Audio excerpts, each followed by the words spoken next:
히브리서 6장 19절 20절 한번 봐주십시오. 히브리서 6장 19절 20절.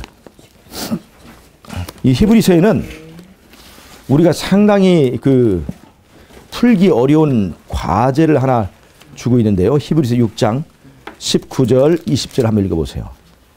우리가 이 소망을 가지고 있는 것은 영혼의 답 같아서 튼튼하고 견고하여 휘장 안에 들어가나니 그리로 앞서가신 예수께서 멜기세덱의 반차를 따라 영원히 대제사장이 되어 우리를 위하여 들어가셨느니라. 아멘. 자, 여기 보세요. 히브리서는 하늘 성소를 얘기하는 책입니다. 하늘 성소를 얘기하는데 성소는 이렇게 휘장이 있습니다.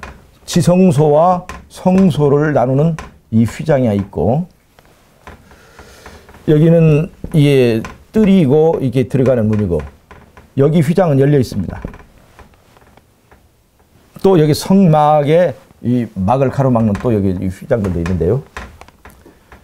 여기 6장에서 6장 19절에서 말한 대로 휘장 안에 들어갔다고 하는 휘장은 이 중에서 1번 휘장, 2번 휘장, 3번 휘장 중에서 몇 번 휘장을 말하겠습니까?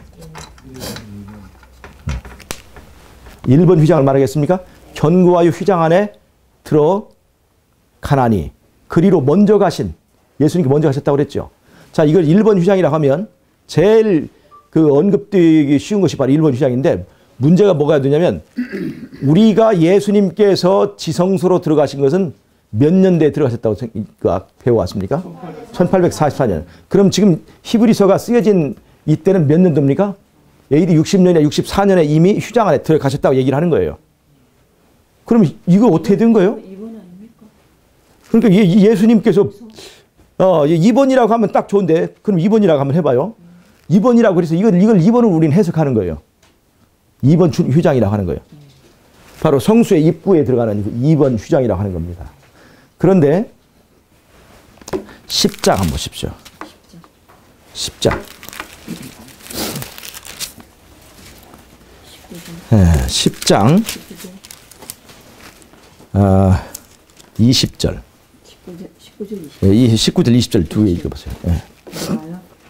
그러므로 형제들아, 우리가 예수의 피를 힘입어 성소에 들어갈 담력을 얻었나니 그 길은 우리를 위하여 휘장 가운데로 열어놓으신 새로운 살 길이요 휘장은 곧 그의 육체니라. 자, 여기 보세요.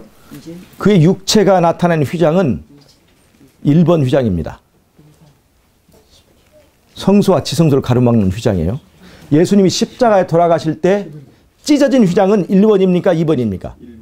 1번입니다.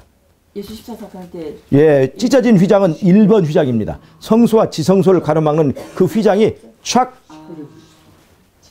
보이지 않는 손에 의해서 갈라지면서 더 이상 성소의 그 신비는 사라져 버렸습니다. 하나님의 임재가 떠났습니다.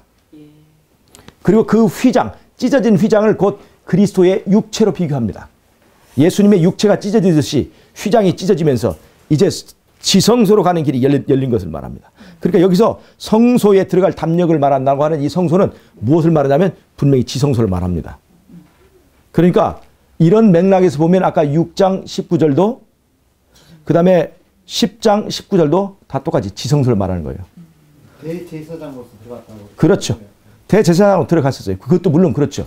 대제사장으로 들어가는 것은 1번 휘장밖에 없으니까요. 자, 그런데 우리는 보통 재림교에서는 그 2번 휘장으로 말합니다. 2번 휘장으로 말하는데 히브리서에 있는 이것 외에도 수많은 증거가 이미 대제사장으로서 지성소에 들어갔다고 말씀하시는 거예요. 근데 우리는 예언의 신에 근거해서 1844년에 지성소에 들어갔다는 기별을 주장해야 되니까 히브리서하고 안 맞는 거예요, 이게. 이게 맞지 않습니다. 이것을 2번 휘장이라고 설명을 하고 별하지만 여러 가지 사건과 표상과 여러 가지 의미로 맞지 않습니다. 히브리서는 정직하게 말하면 예수님께서 지성소에 들어가셨다고 얘기하고 있는 거예요. 한마디로. 이걸 어떻게 해석할 거냐 이 말이에요. 그럼 예언의 신이 틀렸냐, 히브리서 틀렸냐? 히브리서 띄어버리면 양도 조그마하니까 예언의 신이 양도 많으니까 그럼 큰 걸 선택할까요? 할까요? 이거 찢어버리고 성경을 드려야 될까요? 자, 그럼 이 히브리서에 의하면 예수님은 1844년 이전에 지성소로 가셨다고 지금 말을 하잖아요. 이걸 어떻게 할 거냐 이 말이죠. 여러분, 제가 오늘 그것을 이제 어떻게 이해할 것인가를 설명을 드릴게요. 사도행전 2장 20절 한번 보십시오. 2장 20절. 주의 크고 영화로운 날이 이르기 전에 해가 변하여 어두워지고 달이 변하여 피가 되리라. 누구든지 주 이름을 부르는 자는 구원을 받으라 하였느니라. 잠깐만요. 거기에 지금 번역이 다른 번역으로 되어 있는 그 분 한번 읽어보십시오. 사도행전 2장 20절. 2장 20절.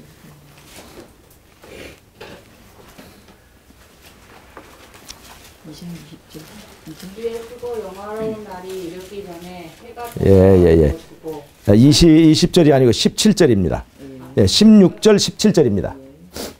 16절 17절 한번 읽어보세요. 이는 곧 선지자 요엘을 통하여 말씀하신 것이니 일렀으되 하나님이 말씀하시기를 말세에 내가 내 영을 모든 육체에 부어주리니 너희의 자녀들은 예언할 것이요 너희의 젊은이들은 환상을 보고 너희의 늙은이들은 꿈을 꾸리라.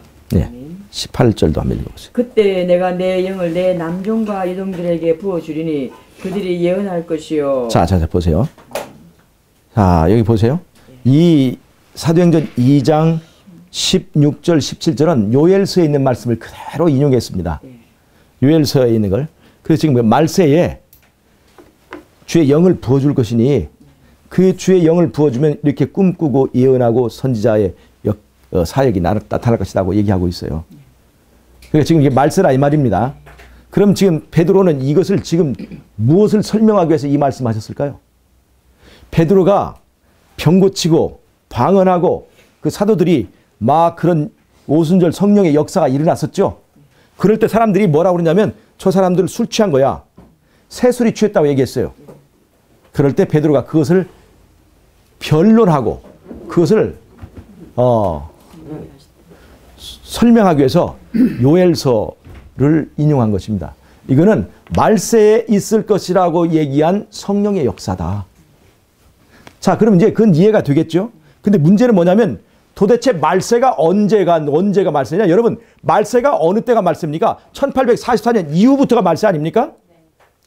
1844년부터 이후부터 말세라고 해야 되는데 이거는 뭐 베드로 시대부터 이 말세라고 하는 얘기가 나오니까 도대체 말세는 도대체 어느 것이 맞는 것입니까? 요엘서가 맞는 것입니까? 사도행전이 맞는 것입니까? 같은 문제예요. 자, 보세요. 이것을 이해하는 것은 우리가 이것을 이해하려고 요엘서나 저기 그 사도행전 중에 둘 중에 하나를 찢어버리려고 하면 안 됩니다. 인류 역사를 넓은 의미에서 본 말세와 좁은 의미에서 본 말세를 이해하면 아주 쉽습니다. 인류 역사 6천년이죠? 6천년입니다. 그 중에서 4천년이 지나갔습니다. 3분의 2가 지났어요. 그리고 신약은 여기서 시작하는 것입니다. 끝부분입니까? 중간 부분입니까? 즉 베드로가 말한 말세는 이미 넓은 의미에서 끝부분에 온 것입니다. 넓은 의미에서 볼 때. 즉 신약시대 전부 다가 말세예요.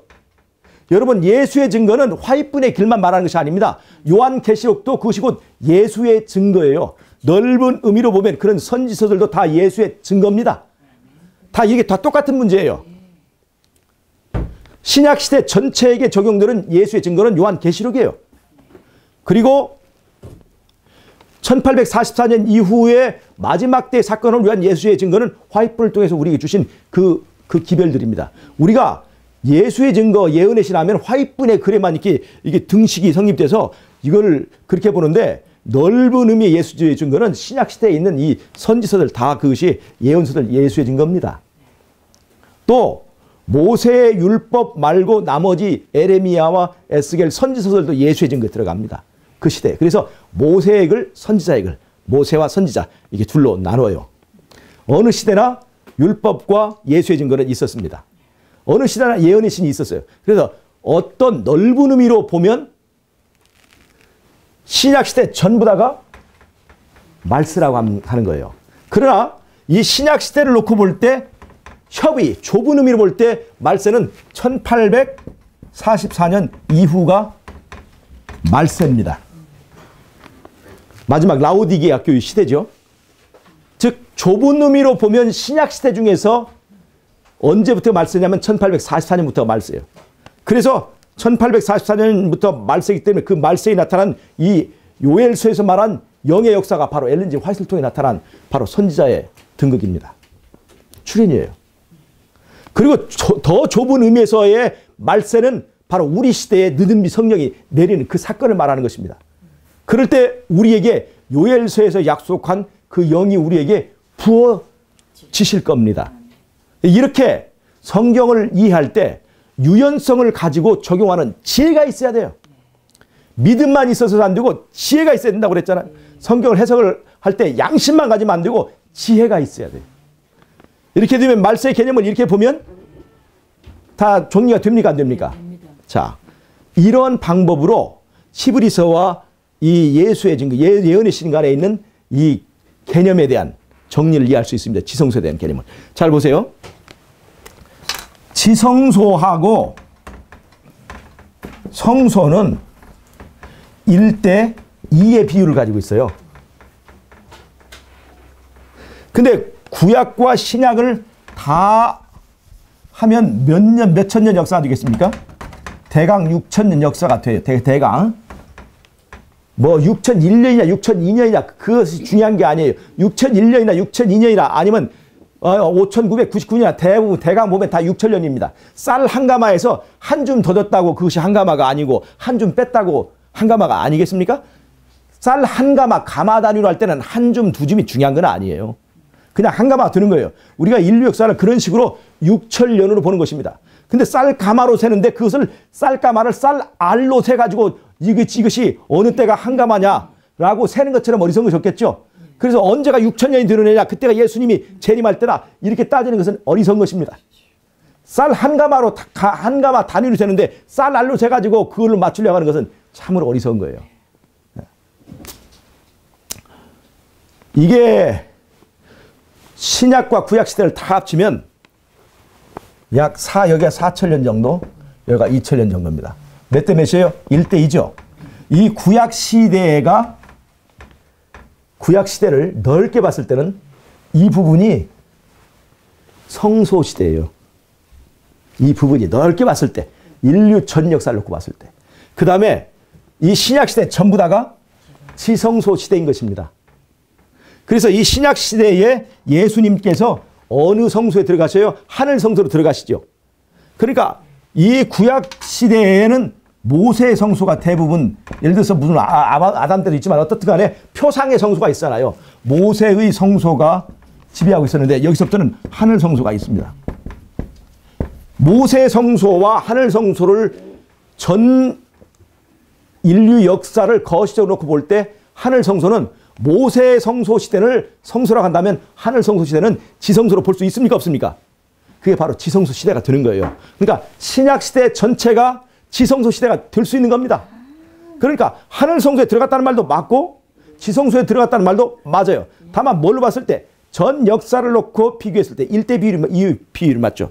그 다음에 이미 신약 시대에 지성소 시대로 돌입했다고 하는 하나의 또 설명들이 있을 수 있어요.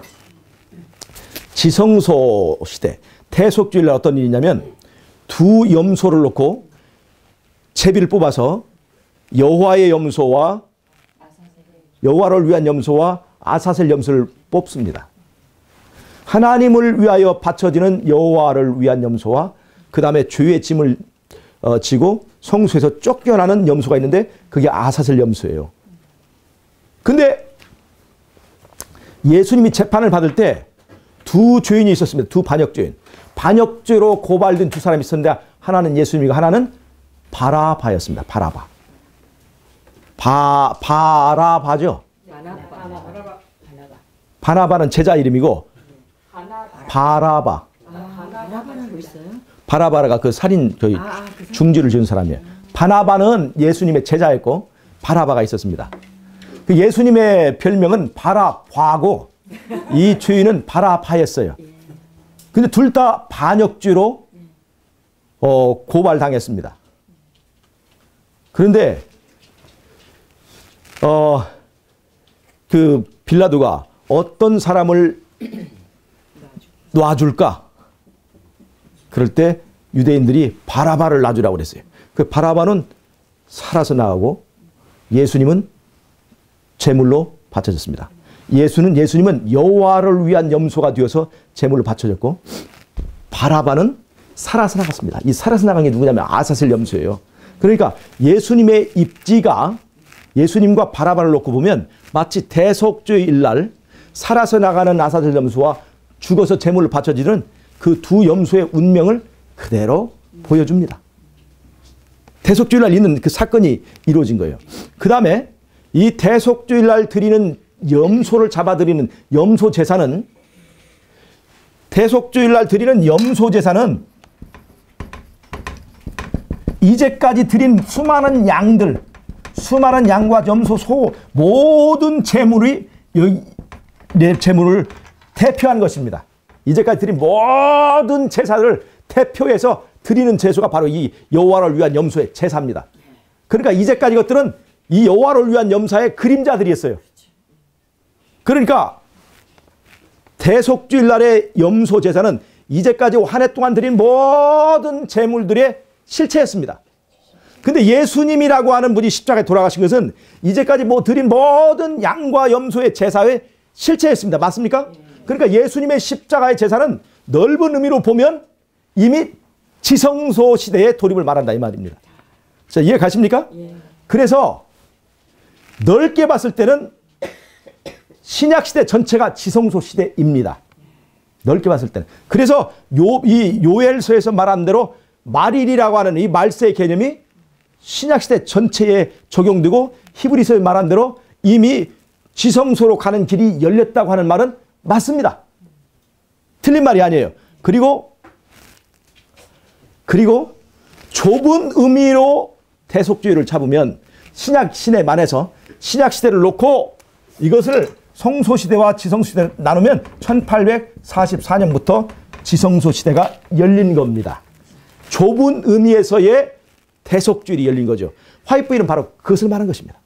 히브리서는 넓은 의미에서의 대속주일, 지성소로 들어가는 것을 말했고 화이트보이는 좁은 의미에서의 지성소, 대속주일 봉사를 말한 거예요. 그러니까 이거는 둘 중에 하나를 선택하는 문제가 아니라 둘을 지혜롭게 조정하는 문제가 있는 거예요. 그러니까 사람이 자기의 이해가 부족하고 하나님께의 지혜를 얻지 못한 것을 탓하지는 않고 이건 뭐야 성경과 예언의 신이 서로 싸우고 있잖아 하고 성경과 예언의 신에 탓만 우리가 여기서 자꾸 이설과 이단이 나오는 것입니다. 자, 이해가 되십니까? 네. 그래서 이건 좁은 의미에서의 그 시대를 신약 시대를 놓고 그를 성소와 지성소 시대 나누면 분명히 둘로 나눠지고 지성소 시대, 즉 대속주일에 적용되는 그 지성소 시대는 분명한 의미를 또 가지고 있습니다. 넓게 봤을 때 지성소 그 개념과 다르게 좁게 봤을 때 지성소 개념은 분명히 다른 역할이 있어요. 예. 우리가 그래서 이렇게 이해를 하면 히브리서와 예언의 신에서 말하는 1844년에 지성소에 들어갔다는 것은 절대로 모순되거나 대치되지 않습니다. 자, 이해가 되십니까? 네. 자, 그래서 사실 성경과 예언의 신이 영감의 글이라는 것은 이런 것을 통해서 보면 확실합니다. 인간이 볼 때는 다 모순된 것처럼 보이는데 알고 보면 모순이 하나도 없이 다 풀어지는 거예요. 이게 인간이 쓴 글은 모순이 절대로 풀어지지 않습니다. 그러나 하나님이 쓴 글들은 모순되는 것처럼 보지만 알고 보면 모순이 다 풀어지게 되어 있습니다. 그래서 이 히브리서의 문제는 이렇게 이해를 하시면 좋겠습니다. 예, 일단 끄고.